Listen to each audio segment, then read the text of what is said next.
Oh, this is exciting. I'm excited. I'm excited to be back. Oh, me too. Honestly, I feel like that's even a good intro too. Just being like, oh, I'm excited to be back. Let's get back into the podcast. Back in the saddle. Back in the saddle. Welcome back to the Fi Guys podcast. Welcome back, guys. Yeah, we're in. Dom, what are we talking about today? Oh my gosh, what are we talking about today? We got a lot to talk about. We're talking about what's stopping you from taking control of your finances and overcoming the obstacles to live your best life. Is that it? That's quite a title. It's a mouthful. It's a mouthful. You might change it for the podcast. But yeah. Do you wanna roll with the intro? Yeah, of course. Well, again, my name is Chris. This is Dom. Howdy. Today we're here for the Fi Guys. We're talking about taking control of your life, financially. It sometimes can be challenging, and unfortunately there are several common objectives that might stand in your way. However, with determination and the right strategy, we truly believe that anyone can overcome the obstacles to living their best life, the Fi life.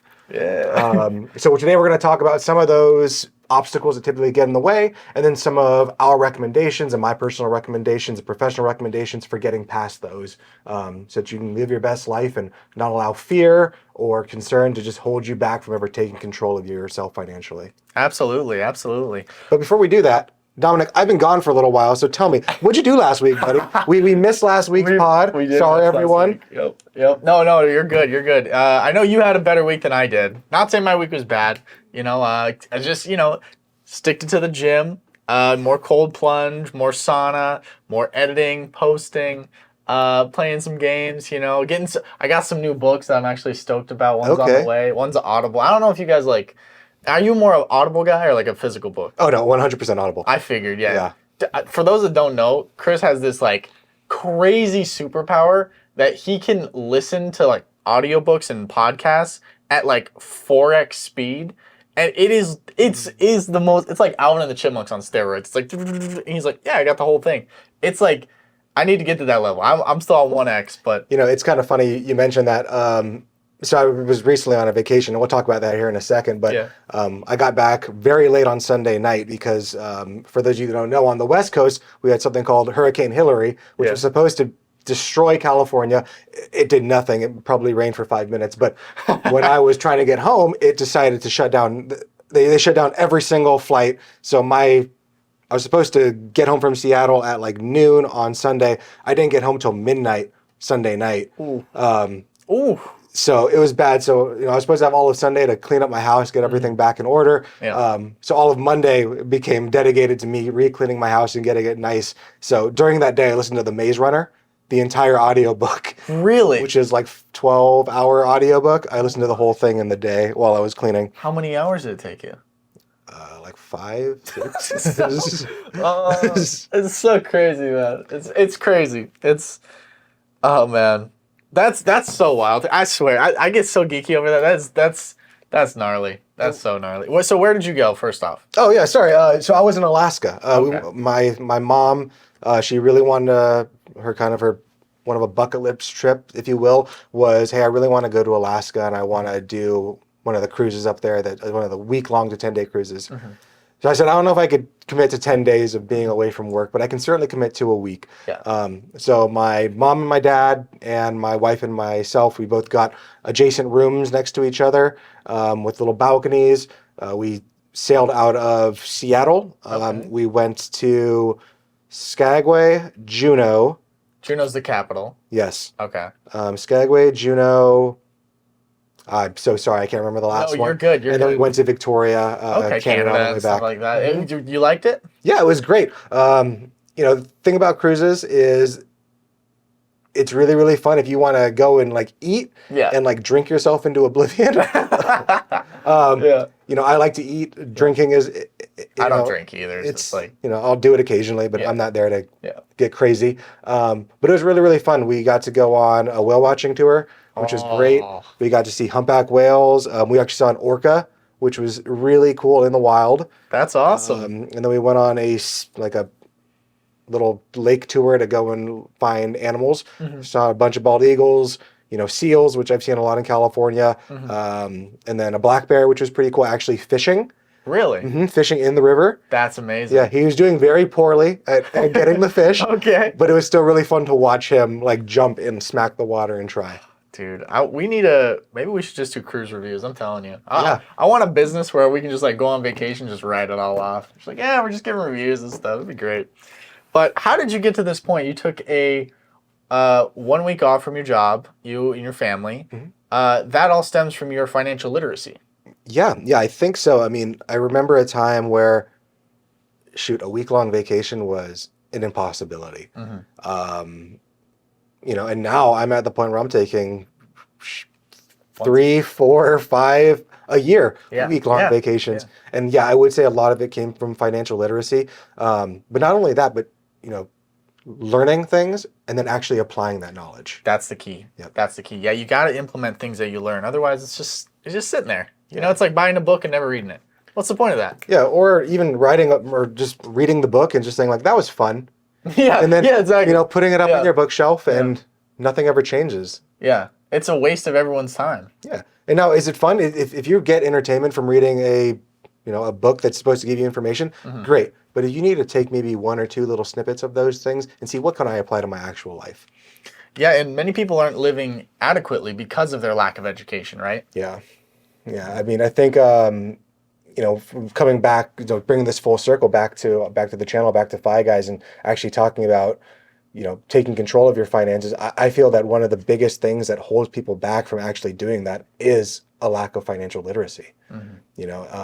And what it all comes down to is doing things like what we're doing right now. We're talking about it. I'm trying to help build you up. I know you already know a lot, but then through me teaching you a little bit more, hopefully our audience is going to take some, from that. So, many people just aren't adequately educated. That's what it comes down to about personal finance, budgeting, investing. So the first step is really looking to educate yourself. Yeah. And you can do that in so many different ways. Like you said, you can read books. If you don't like to physically read a book, I physically don't like reading books. Me neither. Me neither. I don't know. I have dyslexia. It's like kind of boring. It's cumbersome. I don't know. It's tough. Yeah. But if I get an audiobook, then I can say, hey, I read literally 6 books last week because I listened to them on Audible. At 4x speed. At 4x speed. Yeah. You can attend workshops. That's not really as common anymore, but they still do them. Go on YouTube. Watch us on YouTube, listen to podcasts. Yep. There's so many different ways. Reddit forums, Discord chats, and stuff like that. Yeah. Another big one, is maybe seek out a financial advisor if that's something that you need, because some things that I do concern myself with is when I send someone to YouTube, to a podcast, you don't know what you're getting. True. True. There are some TikTok videos out there that people can watch and try to say oh, don't worry, I watched this guy who told me to do this thing. Yeah. And now all their money is gone because they, Not ideal, not smart. So definitely get your knowledge from a good source. Yeah. And you're a good source because you are I'm a fiduciary advisor. Yeah, I am a financial advisor. This is my job. Yep. I'm a professional, yeah. I love it. Shout out to your company, Mons on Wealth. Mons on Wealth, yes. Do you want a quick little promo since it's already here? I guess we're already here. Yeah, if you guys ever need assistance, I really, truly believe that anyone can do this themselves. But if you're that kind of person that doesn't want to do it themselves or you want someone's help, please go ahead and go to Google, type in Mons on Wealth. That's MONZON, Wealth, common spelling. You'll see a beautiful picture of me. You can always go down to contact me. I'm constantly adding things. And I'd be happy to talk with you and see if there's anything I can do to assist you. My big mission in life is to help people so that they live for today while also planning for tomorrow. I found that too many advisors, they focus on planning for retirement, but then they forget that the person's an individual who needs to live today. So that's why I really want, with the way that I travel and do everything, I try to teach all of my clients to do exactly the same. I love that. Dude, I'm so sold right now. I love that. I love that it's not just about retirement. It's like living for now. Yeah. I love that. It has to be. I love that You need to find that balance, that middle way. Absolutely. No, absolutely. So what do you think keeps people away from, making that step towards financial literacy? Is it fear? Is it laziness? What are we talking? How can we overcome that? For a long time, I thought it was laziness, Dom, but that's not fair. It isn't laziness. It comes down to fear, I think, or just not even knowing what questions to ask. I think that's a really big one, not even knowing what questions to ask. Yeah, so true. So then that's where, kind of seeking out a little bit of knowledge. If you have no idea to even know you're supposed to have a bank account, how do you know you're supposed to get a bank account? But for other people, many people, it comes down to fear, because there is a lot in the Twitter sphere that talks a lot about finance. So, that lack of knowledge, we're going to kind of table that for right now, but we'll talk about fear. I fear, when it comes to fear, a lot of people think they need to have the perfect plan before they can even get started. And, I'm here to say that's not true in any way, shape, or form. You don't need to have the perfect plan to get started, but you do need to get started to find a plan. I like that. Yeah. So baby steps are better. Just, you got to get started. Yeah. Got to get your feet wet. Done is better than perfect, or getting started is better than perfect. Yes. Like, we just need to, Spot on. No, that's super spot on. And really, no situation is ever hopeless. No. I've worked with clients who, any given day, you'd be like, this person's done. Like, there's no way. Financially ruined. Financially ruined. And do those people have a tougher situation than others? 100%. But if you find yourself in a hole, are you going to start to find a way to get out of that hole? Or are you just going to keep on digging because you're already in it? Yeah. And there's no shame in asking for help. Nope. Like, you've dedicated your life to finance, right? I've dedicated my life to other things, Why would I assume that I know just as much as you? It's arrogant of me. It's like, you have spent your time doing this. This is what you're good at. I should ask help from the people that are geniuses, or somewhat geniuses at least, in that area, Of course. It's like I'm really big in finances, investing, coming up with retirement plans. I'm not a CPA, though. No. So when it comes to like doing my taxes, I hire somebody. Yeah. I can do it myself, can I? Yeah, probably. Yeah. And I've done it in the past, but it's way easier for me just to outsource it to the professional who lives and breathes this thing every single day to find me all the loopholes that I need to know that I wouldn't be aware of without just outsourcing it to somebody else. Yeah. And it gets to free up the bandwidth for me to go and travel and do fun things. No, absolutely. I mean, it's like, you got to find an expert. There's nothing wrong with hiring people that are smarter than you. That's what all the big CEOs and billionaires do. Just hire smarter people. Yeah, hires. Yeah, that's exactly it. I mean, even in my business, there are so many people who are smarter than me that I let them do everything, and I'm just here to be the pretty face. But when we're looking at ways to get better, I always like to first admit that there's a problem. And that we need to start to take steps to improve it. One of the biggest things that I've used every day on my phone at nighttime, I have my 6 tasks that I want to get done the next day, and then one vital one. And that vital one is something that I want to get done over the week. So, and then I always set that the night prior. So when I'm in bed, I'll pull it up on my phone, and then tomorrow, if I was a listener, I wanted to learn something, I'd maybe even Google. It could be something as simple as find a book to order on Amazon for, about investments. Yeah. It could be something as simple as that. But those 6 tasks plus vital one, I find that helps a lot. Yeah. You ever used that before? I don't use that, but I have like a different system in my like Notion account. If you guys don't know what Notion is, it's like a planning software a little bit. It's kind of like a jack of all trades. But in my software, I have like a daily journal. So I click a button and it like generates, and I have like 10 habits that I try to hit every day. It's like, work out, stretch, play piano, practice my Spanish, all that stuff. Go to bed early, all that stuff. Yeah. And then underneath it, it's like, we have work tasks, the important tasks. So I actually just changed it up. Now that I think about it, it goes like A, B, C, D, E. So A is like the main priority, has to be done. B is what should be done. C is what should be done. We want to get done, but that's only when A and B is done. And then D is delegate, E is eliminate. And then gratitude sections, quotes and stuff like that. Cool. But yeah, no, similar system. I'm, again, like very nerdy about like productivity and self-help and all that stuff. So that's definitely my area. And I get teased a little bit by my family. They're like, all you do is work on your calendar. I was like, I love my calendar. I need it. I need it. It's like, exactly. It's like, if you saw my calendar today, it's like, everything is time blocked. It's like, there's not a minute. I've seen your calendar. Yeah, it's crazy. It's a little bit, it's a little bit wild. It's a little bit wild. Anyway. Yeah, bathroom break. yeah. Eat lunch. Hurry up. Yeah. But yeah, no, I like that 6 tasks and then one vital task. Yeah, one vital task for the week. That's what I try to do. And it doesn't need to be, sometimes that vital task isn't something that can really be completed. It's a large task. It can be something like, the vital task could be like show appreciation to my family. That sometimes that's my biggest one, is make sure my wife knows that like she comes first. Yeah. That's my vital one. Is that a task that I can like legitimately say, done, never have to do that again? Yeah, exactly. No, of course. I heard this quote today, and it was like everything in life is for rent. Like my health is, I'm renting my health. Like I have to go to the gym every other day, a couple times a week to keep that up. You know, I gotta tell my parents that I love them. You know, it's not just like a one-time thing. I gotta keep the relationships up, and it's interesting. Like I feel like I'm renting everything, you know, because I gotta keep up. I gotta keep up talking with the community, putting out posts, you know, relationships and stuff like that. And I love this. I love this little segment we've got onto. Yeah, it's kind of funny. That's also a Stoic practice to remember that you own nothing. Yes, yes. Yeah, I feel like we're gonna one of these days we'll have like a whole like philosophical podcast or something like that. 100%. Talk about stoicism and everything. I love that. Getting on to our next point though. Yeah.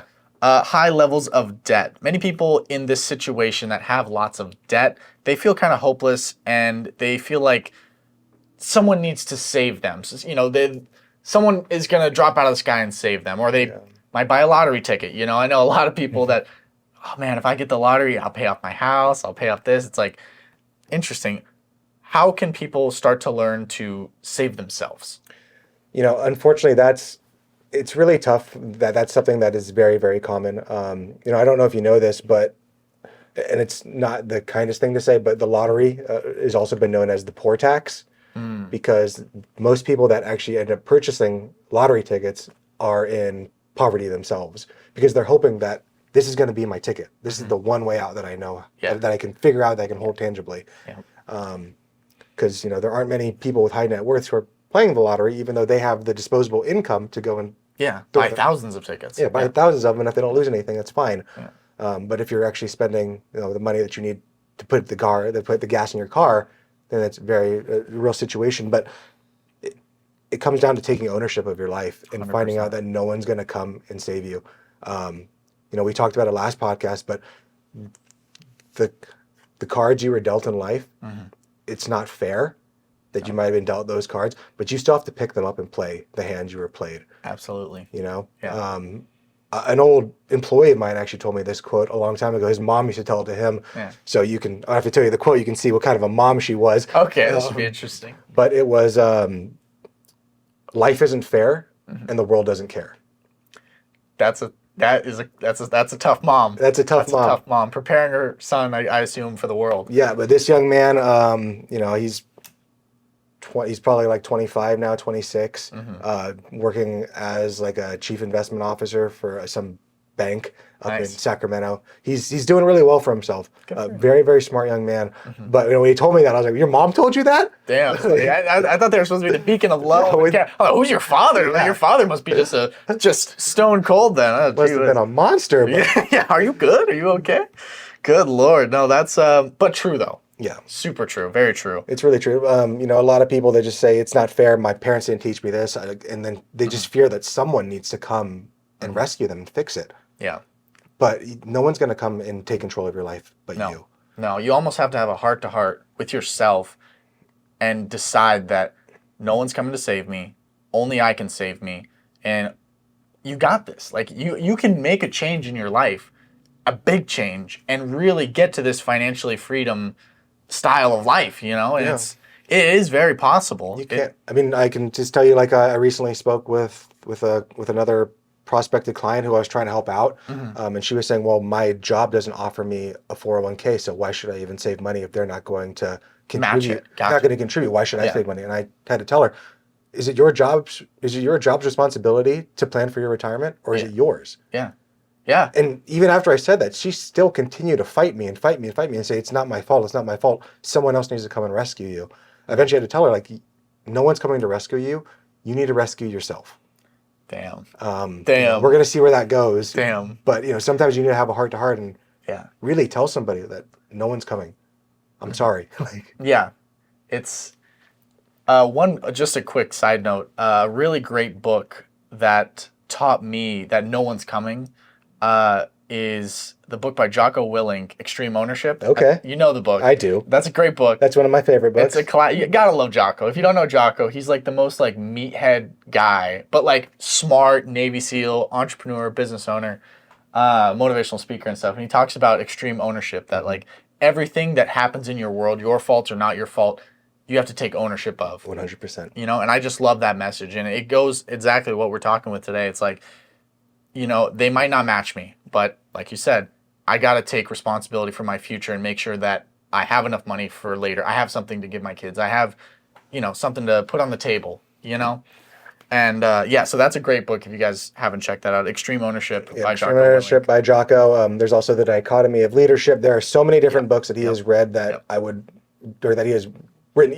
Even The Warrior Kid is a really good one, which is a children's book. Oh, really? That he wrote. I haven't seen that one. Yeah, it's very, very good. I would 100% recommend any of those books. But yeah, Extreme Ownership is one of my favorite books because it was one of those books that also propelled me into saying, because I was in the same situation, guys. Like, yeah, we all started from zero. we all started in the same place. But I remember for me, I remember thinking there's no way for me to get out of retirement. I might as well just keep on spending my money. And I did that for a long time. And I was making good money and I was spending all the money Yeah, because I thought what's the point? yeah. YOLO, might as well go for it. Mine as well. My dad has this saying. He goes, "It's not how much you make; it's how much you save." Mm-hmm. And it's so true. It's like one person can make 100,000, and one person can make 35,000, but at the end of the year, the 35,000 might have 10,000 in the bank, and this guy might have zero. You know. There's a story of a janitor who died a while ago. It's an old story, but when he passed away, he was a janitor up in Maine for a school. When he passed away, he made a $2.4 million donation to a charity. And everyone's like, this guy was a janitor. Yeah. He worked as a janitor his entire life. He probably wasn't making great money, No. but we don't know what he was saving. We have no idea, but we do know at the end of his life, he had $2.4 million that he was able to leave to a charity that meant something to him. While on the flip side, when I was at my past firm, I've had clients who were making upwards of $2 odd million a year, and they were still Paycheck to paycheck. paycheck to paycheck. That's wild. Let me tell you a story. Okay. I'll tell you a story. Okay. So I'm not going to tell you the client. I'm not going to tell you the of firm. course I'm not not, going to of tell you anything. course, of course. No, don't tell I me. will tell you this, though. This So, is just, Sam and Adam. Yep. They don't exist. This is Sam and Adam. Fictional purposes. Fictional purposes. They called in, and they needed more money out of their account. And I was like, how? How can you need more money out of your account? That's impossible. You have so much money. And they're, well, we're going to Monaco, and my wife checked the specs for the bathroom, and the counter is too low for her to do her makeup. So they called up this Monaco hotel, and they told them, we need you to raise the shelving unit of where the makeup stand is by 6 inches. What? So the hostel's like, okay, that's going to cost $30,000 though, if you guys want us to gut. They're what? Yeah. So they went ahead and redid a bathroom in a hotel to be there for I don't know, a few weeks. Bro, what? What the French toast? Yeah. When I heard that, I was like, okay, I'm just going to, okay. There are so many things wrong with what I just heard. Mm-hmm. Oh my God. I don't know if it's you got too much money or you got too much, you're too much in your head. That's wild. That is. I'm surprised, because Monaco's a billionaire town. That's where all the billionaires go and play and yachts and Formula One and whatnot. That is, I didn't know you could do something like that. I didn't know either until they said that. I was like, oh, you can do that? I never thought about that. That is wild. Yeah, they altered a bathroom in a place that they didn't own just because they wanted to, and it wasn't even a dramatic change. 6 just inches higher. get a lower chair or a higher chair. I mean, yeah, it's $20 at Target or something. It's damn. Yeah, but it kind of comes back to, it doesn't matter what situation you're in. You got to take responsibility for it. There are people in better situations, people in worse situations. But shoot, sometimes even the people in the better situations, they save less than the people in the bad situations. Oh, yeah, because they know the value of a dollar. And I'll tell you this. The people that have suffered, who have gone through the bad situations, have a better chance of being millionaires by the time that they retire and die than the people who are super rich right now.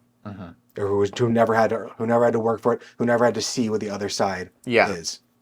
You think that's because they know the value of the money, or I think they just know what it's like to deal with money? I think it's because they know the value of money, and then they know what waits for them on the other side if they don't get this figured out.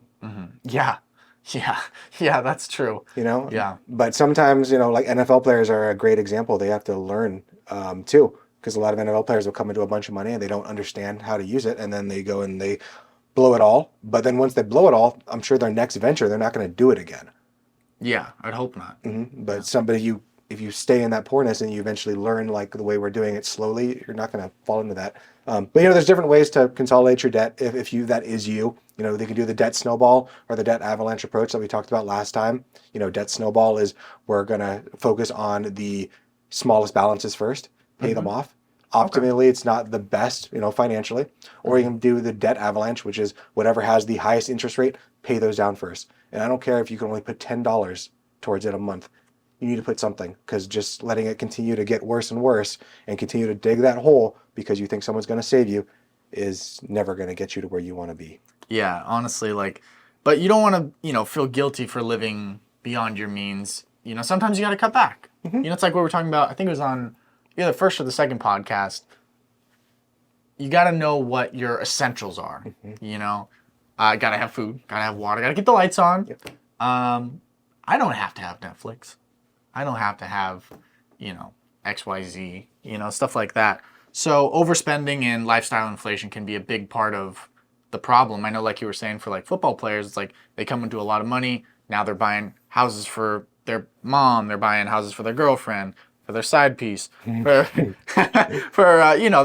spending a lot of money, and they don't understand that the money is only coming because of the work that they're doing. But when they get out, that money is not coming. Yep. And that's lifestyle inflation, basically, for a simple definition, basically. Yeah, lifestyle inflation it's lifestyle inflation, lifestyle creep. It's just as your money grows, so does your cost of living. So that's why I'm saying that the janitor who made $30,000 a year, but he was only living on $20,000, he could have saved $10,000 a year. But the crazy client who had $2.6 million a year, he was spending $2.7 million a year. You know, so. That's this guy, wild, the guy with no money, $30,000, had a higher net worth, than the guy who was spending all of his money. Yeah. That's so interesting. I think that's really interesting. I know, like, the first step is basically creating a budget. Yeah, we talk about that at length. We've definitely kind of beat that horse to death. But yeah, I really do think a lot of it does start with, creating a budget, or at least a spending plan, like knowing what's going to be coming in, what's going to be going out is a really, really good start. Yeah, I know for me, it's like, you can just look up online, like, flow charts and stuff like that. And for me, like, I have all my flow charts, like, written down. So it goes like, when I make money, 100% of that, the first objective is to get the bills paid, the essentials, right? We got to take care of the essentials. After that, 50% of what's left goes towards investments, and then the other 50% goes towards other things like emergency fund. Once that's filled, then the money goes to, a home project savings account, and then a vacation account, Yeah. And that's how it's broken down for me. And it doesn't have to be so complex, guys. It can be as simple as that, And then what I'd recommend for you, Dom, is as you continue to advance, we want to actually flip that. So we have the investments and the savings. Those go out first, actually. So that way you don't get used to that money. And then what's left over pays the bills. Okay. Does that make sense? I know you've mentioned this before, the pay yourself first. Okay. And then you can always continue to increase that as you can, because unfortunately what might happen to you, if that does happen, is the bills continue to keep growing, and then the bills keep on taking over, and then there's nothing left There's nothing left. to do the savings. Luckily, you're not in that situation. I'm not, yeah. Neither I'm not a one big of us are spender. in that, No. or in that boat anymore, or I probably ever will be, but there are other people that, if you you give them the credit card with $30,000, they're going to look and see, how fast can I spend this $30,000? That's, I don't think you or I are in that boat. No. If I get a $30,000 credit, it's like, oh, okay, cool. I've got I got it. 1,000 to spend, I got it, but I'm not going to use it. And going on to like our next point, if you're ready to move on to the next one, is emotional spending. That kind of ties in with like what you were just saying. Like, I got a big credit card. Sometimes you get an email and they'll say, we just upgraded your credit limit. You had 10,000, now you have 20,000 or something like that.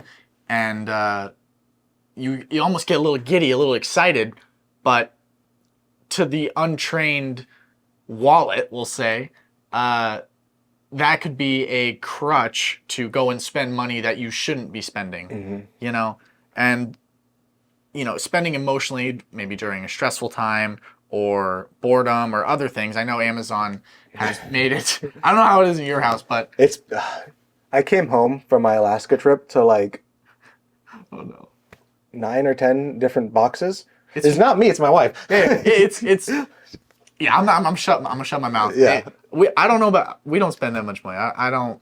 Us, Yeah, Amazon. no. Like I bought a book. I bought like 2 books yesterday, and that's like my first purchases, like non-essential purchases, in like forever. Yeah. Like everything I do is like on purpose. Everything I do, all my expenses are self-care. Yeah. Like, And how can I be better? How can I grow? How can I get smarter so that I can provide a life yep. that I want? You know, I want to go. I want to go to Alaska. I want to go to the Bahamas. You know, I just want peace. I just want to be able to sit in my house and be like, yeah, I don't have to go to work today. I don't need to go to work. Yeah. It is so freeing to get to that point where you just be like, I don't feel like it. You know, and we talked about that a lot of like, what does FI mean to you? Yeah. You know, and that's what FI is to me, is having control of my time. That's really what it is to me. Yeah. You know, if I wake up and I'm feeling sick, I'm going to take the day. You know, I still have stuff to do, of course. I can't just be like, I'm not going to feed my dogs or do anything. Yeah. Obviously, there's always still responsibilities. Of course. But I also don't have to be like, oh, and I have to go to work and I have to do all these things and I have to deal with the Johnson's account and all this other stuff. Yeah. You know? Yeah. Yeah. No, I can take a day. You could take a day, and we don't want to procrastinate that life away. You know? Yeah, and I think it's important to see like what emotions do trigger you.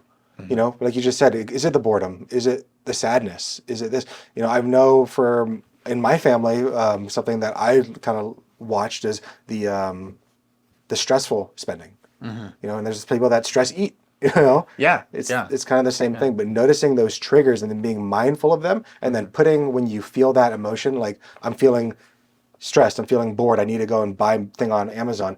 Maybe try putting that aggression, that fear, whatever you have, towards something else. Put it towards a hobby. Put it towards working out. Put it towards meditation. There's so many different ways to cope with those anxieties.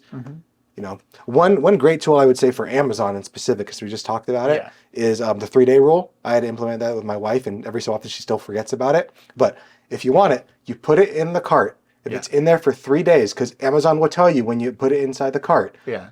If you still want it after 3 days, you can get it. That's pretty good. Yeah. That's pretty good. So 3-day rule.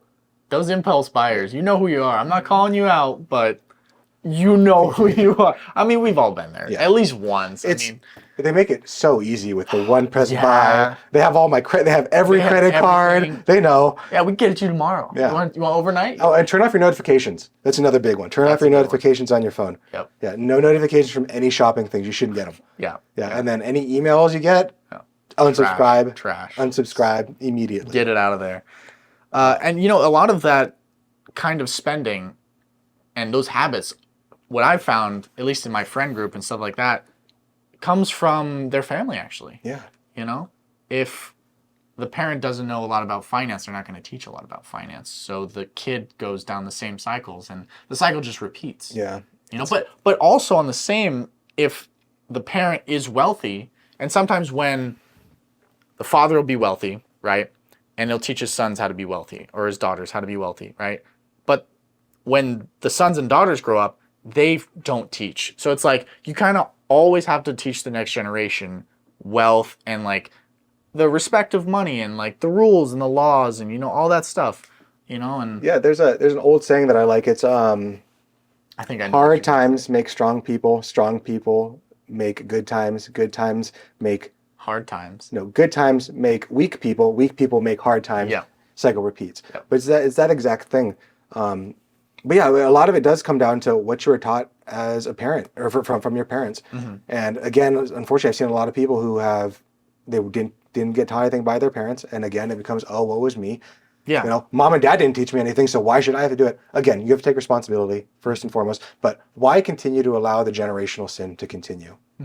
You know? It's like your kids didn't deserve this. No, of course they didn't. You know, so you got to take ownership and be willing to, you know, break the chains. You know, break the generational sin. You don't want the sins of the father to continue to pass on to the son or the daughter or whatever, over and over and over again. You know, sometimes I've actually reached clients, like I've talked to you about, who people are like, oh, I don't need to save it, I do this. And you know, you just ask them like, what do you want your kids to learn? And then usually it's the mom will start crying, like immediately, and just be like, oh my gosh, like I'm doing the exact same thing that I don't want, or that I learned from my parents. I can't do this again. Yeah. We've all gone through that phase, the rebellious teenage years where it's like, I don't want to be like my parents. I don't want to do that. I don't want to do that.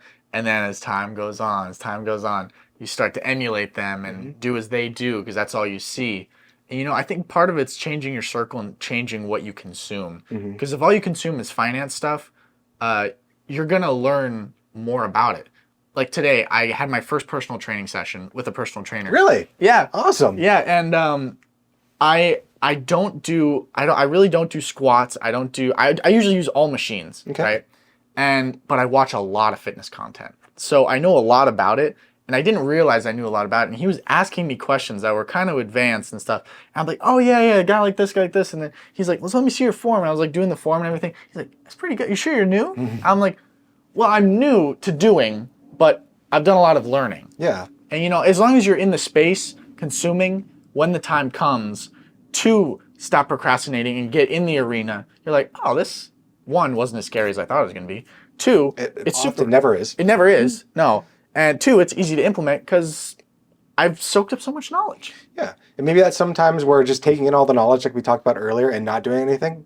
Sometimes it is a good thing. But eventually you have to implement the knowledge. You have to implement. You have to eventually try. Got to take that first step and implement. No one's coming to save. We've said it a million times on this podcast. No one's coming to save you. And that's okay. That's okay. Yeah. You got to save yourself. You got to do it for you. Do it for your family or make it bigger than you. I know for me, it's like when the objective is bigger than myself, it tends to get done quicker, more efficiently. Yeah. And that's what I think when you kind of think about, this isn't just about me. Becoming financially independent isn't about me. Yeah. When you think, and that's that deal between all of yourself, our audience, I don't want to become financially independent for myself. Like no. I don't care. I don't mind working. Working's fine. That's the thing. We could live off bread and beans. Yeah, I'm totally good. Yeah. Like I grew up with not a lot of money. It's fine. I can go back to that and be good. Yeah. But I don't want to do that situation. Not for myself, but for my future kids. I want to make sure that when my kids are around, that they don't have to go through the same things that I did when I was growing up, where my parents had to make the conscious decision: can we be home with the kids, or do we have to work? Yeah. I was raised by my grandparents, and then eventually my mom was able to have to leave work to be home with us, with my sister and I. But before that, there would have been nothing, and I could have easily said, "Oh, well, my parents didn't teach me anything. This isn't fair." Yeah, and go down it. But you have to take responsibility, and you have to be the one to break that chain. And hopefully, our audiences will listen to that. I know we have so many more things to do, Dom, but we're kind of going over time on this one, and I want to be respectful of our audience and the listeners. We set a time goal. We're like, all right, we're gonna hit 30 minutes today, 35 max, and we'll see. We had 8 points today, and I looked up and we got to 0.2 and it was 25 minutes. I was like, oh, we're so screwed. We're not gonna make it. We're not gonna make it. And right now we're barely on 0.5, and they're kind of beefy points. These last three are kind of beefy. So I say what we do is we cut this into a two-parter. Okay. And then we'll come back next week. Yeah. We'll let the audience listen to this one, digest, and then from there we'll continue on with the next few points. And I love it. Keep it going. I love it. Yeah, no, we'll cut this into two-parter. I love that idea.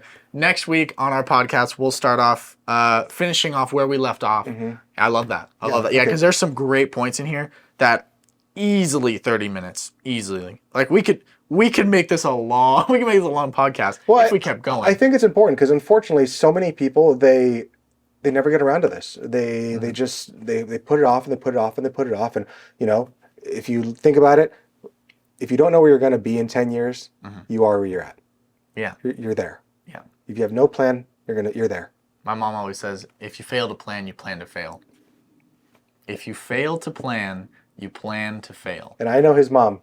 She is very smart. She knows what she's very smart. Yeah, she's awesome. Shout out to her. Smart. Shout out to you, Mom. She knows what she's talking about. Yep. Yeah, I love that idea of the two-parter. Cool. So you want to wrap it up right here? Yeah. So guys, please, if you take some actionable step today, if that actionable step is just going simply just to Mons on Wealth and just looking at my email and then sending me a thing saying your website isn't good, that's fine. Just do something, please.